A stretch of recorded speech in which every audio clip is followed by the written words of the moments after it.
Retomando nossas palestras mensais, vamos gravar a primeira de 2019. E o tema que eu escolhi foi o Espiritismo e a Educação. Acho que é um tema que vai levar algumas reflexões sobre a interação do Espiritismo e da educação. Bom, primeiro é preciso colocar que o Espiritismo defende a transformação individual. E a transformação individual é baseada na fé raciocinada. O que quer dizer isso? Porque fé, a princípio, é uma coisa que é um sentimento que vem de dentro da pessoa e que independe de raciocínio. Mas o que o Espiritismo quer dizer com fé raciocinada? Ele parte do princípio que a pessoa seja capaz de conhecer a doutrina espírita, pensar sobre ela, raciocinar sobre ela, e então aceitar os princípios do Espiritismo ou não. É importante. Então, o Espiritismo parte do princípio que os governos fariam, através dos tempos, o mais básico da sua missão, que é dar uma educação decente para as pessoas, que lhes permitisse, naturalmente, ler uma bibliografia tipo a obra kardecista, tivesse a capacidade de ler, de interpretar e daí decidir se aceita ou não aqueles princípios. É isso que o Espiritismo chama de fé raciocinada. Existe essa parte desse princípio de que as pessoas vão ter a capacidade de ler e interpretar aquilo que está escrito e então decidir por si só, individualmente, se aqueles princípios são razoáveis, se tem lógica, se eu vou aceitá-los, se eu vou segui-los. É isso que o Espiritismo espera, ou esperava. E aí vamos transpor esta realidade, digamos assim, para o cenário brasileiro, para esse país, continente.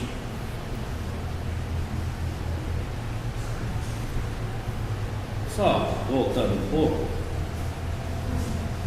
por isso é tão importante a educação de qualidade. Porque nós não queremos que a pessoa acredite no Espiritismo porque alguém disse, porque alguém deu uma informação a mais. Nós queremos que a pessoa acredite por ela mesma, que ela tenha essa capacidade de ler, interpretar e decidir por si só o que é bom para ela, o que não é bom para ela. É só isso.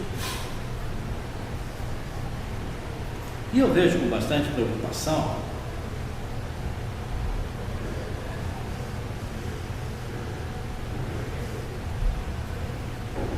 a realidade do ensino que se pratica nesse país, especialmente, obviamente, estou falando das escolas públicas,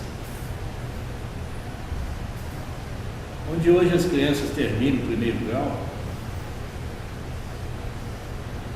são praticamente analfabetos funcionais. Eles não têm a capacidade de ler, interpretar e decidir sobre qualquer texto. É uma realidade triste. E aí a transformação fica muito difícil. Por isso que tem milhares e milhares de pessoas sendo levadas que nem rebanhos, porque elas não têm discernimento elas não têm a capacidade, não lhes é propiciada a capacidade de ler, de interpretar, de raciocinar com lógica, certo? Então, todo esse princípio fica absolutamente prejudicado. A transformação individual fica absolutamente prejudicada, porque a pessoa, a grande maioria das pessoas hoje, especialmente a juventude, não tem condições de raciocinar, porque o ensino que lhes é fornecido é de péssima qualidade e não nos leva, não nos habilita, na verdade, a ter capacidade de interpretação de textos simples, quanto mais textos com alguma complexidade. E aí você olhando para o futuro, você fica mais preocupado.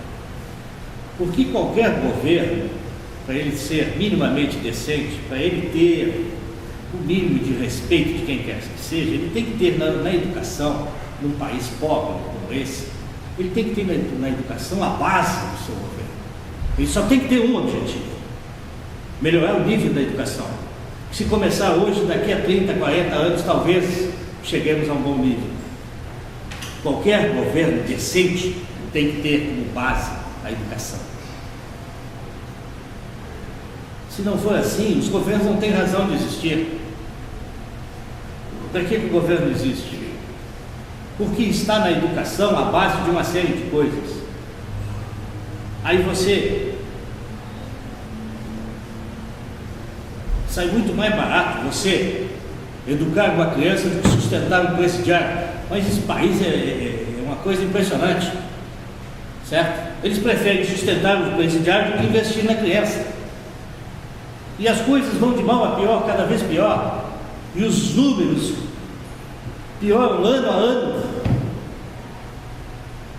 E ninguém se rebela contra isso, porque se não for a educação, certo?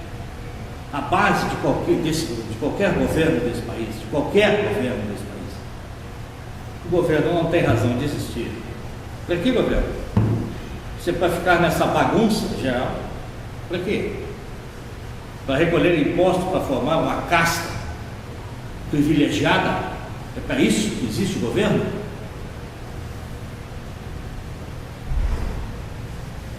Eu tenho visto com muita preocupação o futuro que se segue, exatamente por causa disso, porque não há nenhum movimento no sentido da mudança de fazer da educação. Porque, vejam vocês, você trata o professor como um indigente. Você não pode ter bons professores se o sujeito é mal remunerado. Não tem como, certo? E aí vira quem faz de conta. O governo faz de conta que paga, o professor faz de conta que ensina, são os abnegados, certo? E o quadro só tende a piorar. E essa combinação espiritismo e educação é fundamental. Ela é determinante da transformação individual das pessoas. Então estamos falando aí de uma parte, que eu diria assim, da parte técnica da educação. E existe um outro quadro que é muito mais impressionante e muito mais preocupante, que é a educação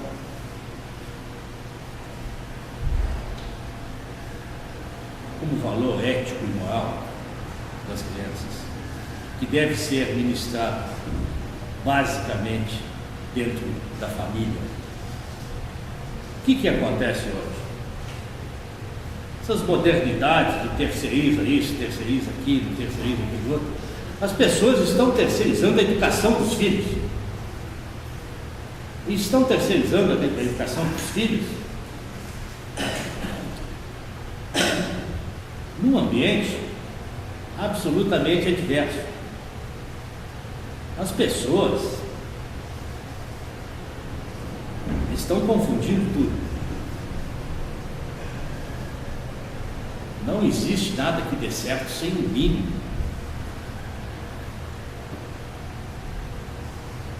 de normas, de regras.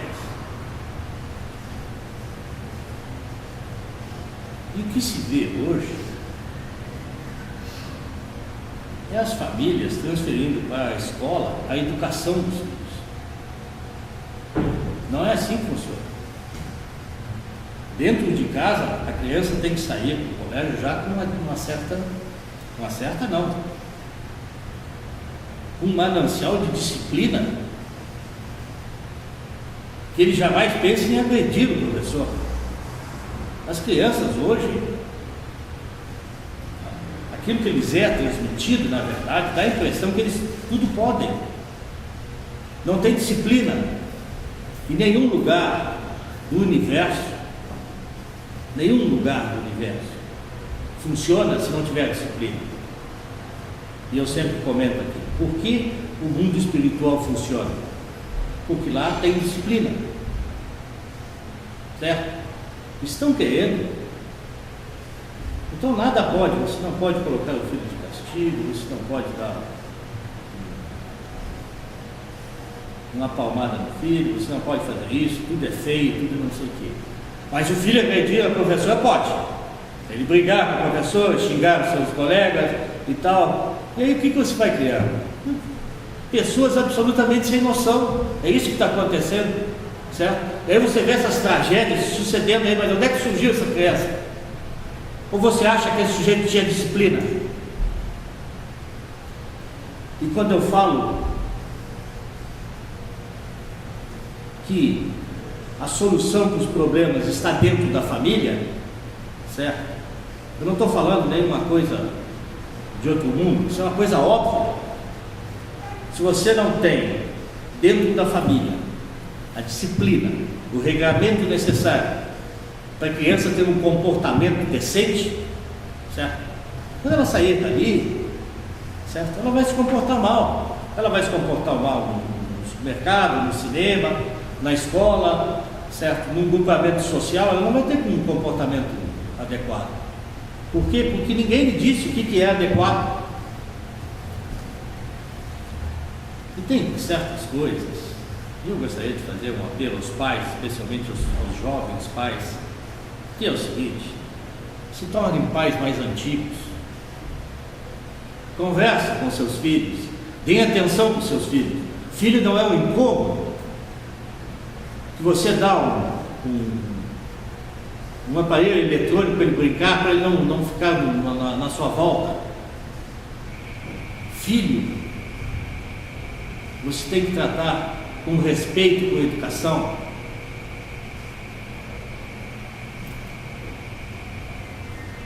É daí que surge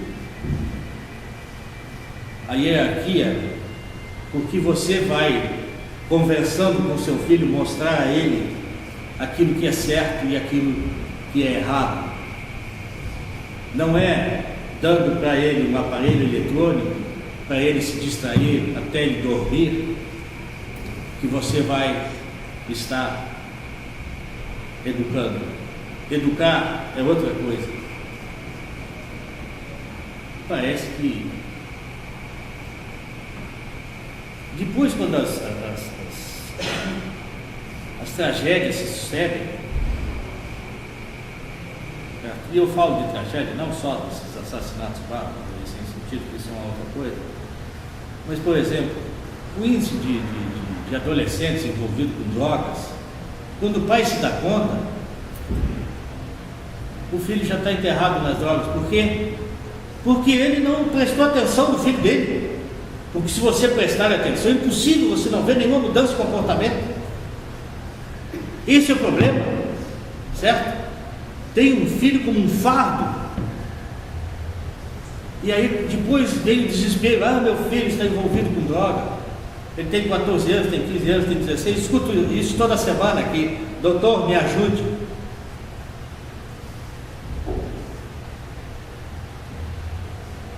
Você, evidentemente, não deu a atenção necessária para que pudesse, ao menos, observar a mudança de comportamento, com quem ele anda, quais são as companhias, onde ele vai. E as consequências, naturalmente, são absolutamente desastrosas. Porque, vejam vocês, não querendo parecer muito conservador, e já sendo conservador, eles tinham uma educação antes em que o primeiro respeito era com os pais. A segunda pessoa que tinha mais respeito era com a professora. Certo? Naquele tempo em que o professor entrava na aula, todo mundo se levantava e tal, certo? Existia um respeito pela hierarquia, por aquela pessoa que vai todos os dias lá tentar transmitir conhecimento. Isso se perdeu, e está se perdendo cada vez mais. Por quê? Porque não é prioridade de ninguém, especialmente dos governos, fazer da educação uma coisa séria, uma educação de qualidade, uma educação decente, que vá formar cidadãos que sejam capazes de decidir. Por quê? Porque certamente, se eles tiverem essa capacidade de decidir, eles não vão aceitar certos tipos de políticos. Então não é interessante esclarecer essas pessoas.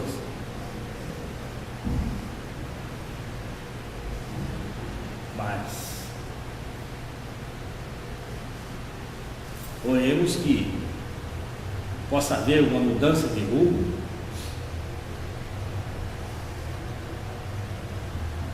e surja algum iluminado que faça da educação a prioridade.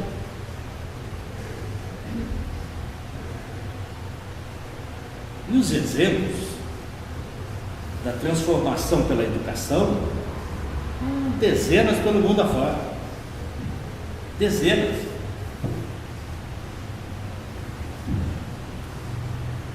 Dezenas de países que fizeram a transformação social, econômica, com base na educação. Mas isso é óbvio.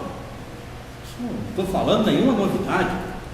Isso qualquer pessoa de mediana inteligência vai chegar a essa conclusão. Se você não tem uma educação de qualidade, você não vai ter um lugar de qualidade. Essa é a questão, certo? Por que as coisas vão lá?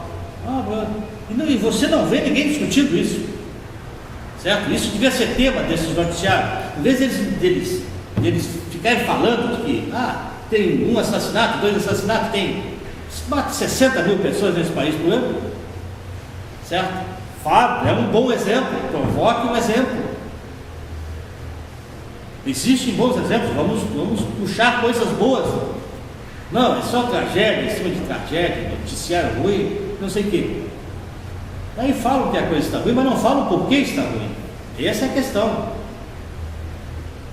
E as coisas vão de mal a pior e tendem a piorar, porque aquilo que é mais importante na vida de um país, que é a educação, certo? É deixado num plano absolutamente secundário. E os meios de comunicação não falam sobre isso. Currículos mambembes que não dão nenhuma estrutura para as crianças, certo? Professores sem nenhum respaldo, salários miseráveis para os professores, quando essa casta, existe uma casta de funcionários públicos, certo? Que são a elite da sociedade, que não produzem nada. E os que trabalham, os que ensinam, e os que têm obrigação, todo dia lá, com aquele salário miserável. Quer dizer, as coisas não podem dar certo. E os meios de comunicação não falam nada sobre isso. Não questionam nada sobre isso. É tudo como se tivesse tudo, umas 1000 maravilhas. E as coisas só pioram. Desculpe a minha exacerbação, mas essa é uma coisa que tem me incomodado muito, porque você olhando para o futuro, você vê que as coisas, quando eu falo que as coisas infelizmente não tendem a melhorar, eu estou falando de algumas coisas importantes, como por exemplo a educação. E hoje eu resolvi falar sobre a educação. Você tem por um lado um governo que despreza dá menor bola para a educação, quer dizer, quanto pior, melhor para eles. E você tem do outro lado um núcleo familiar que não sabe, nunca ouviu falar, não sabe, porque é disciplina. E aí você pega uma criança disciplinada e bota num colégio que não dá nenhuma estrutura, certo? Não dá nenhuma condição da pessoa aprender. O currículo é ruim, a professora está descontente, as instalações já não são aquela coisa e tal. E a coisa só piora. É isso que me preocupa, o futuro. Essas crianças de hoje, o que serão elas daqui a 20, 30 anos? Como será daqui a 20, 30 anos? Qual vai ser a segurança de manter essas pessoas? Por isso que os índices de criminalidade, como eu falei antes, os números só pioram de ano para ano. Porque o núcleo, aquilo que é principal, o fundamental, é deixado de lado. Enquanto não houver um projeto decente para a educação, nós vamos ter esse quadro que eu desenhei. Pessoas incapazes de se transformar, porque elas não têm a capacidade de ler, de entender, de interpretar. Uma escola de faz de conta, certo?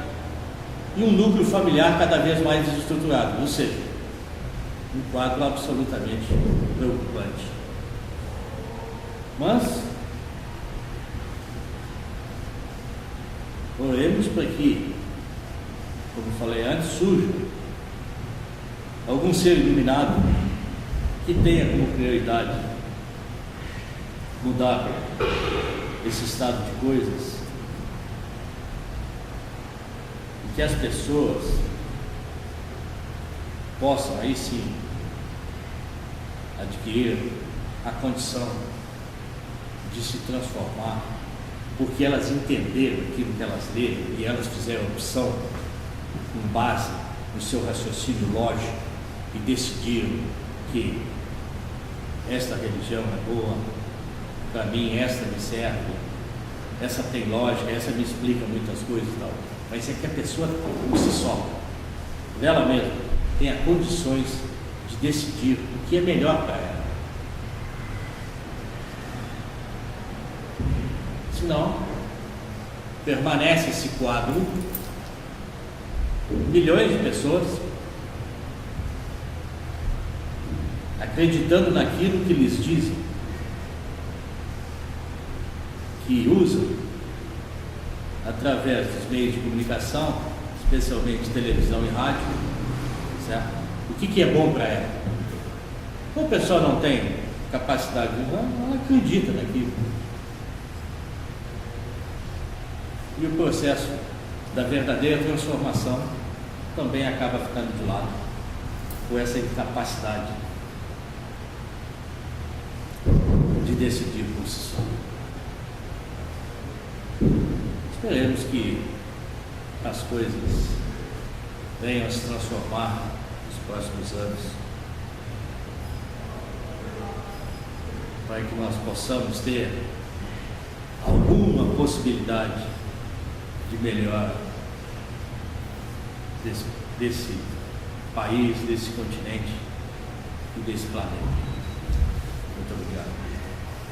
Paz e luz.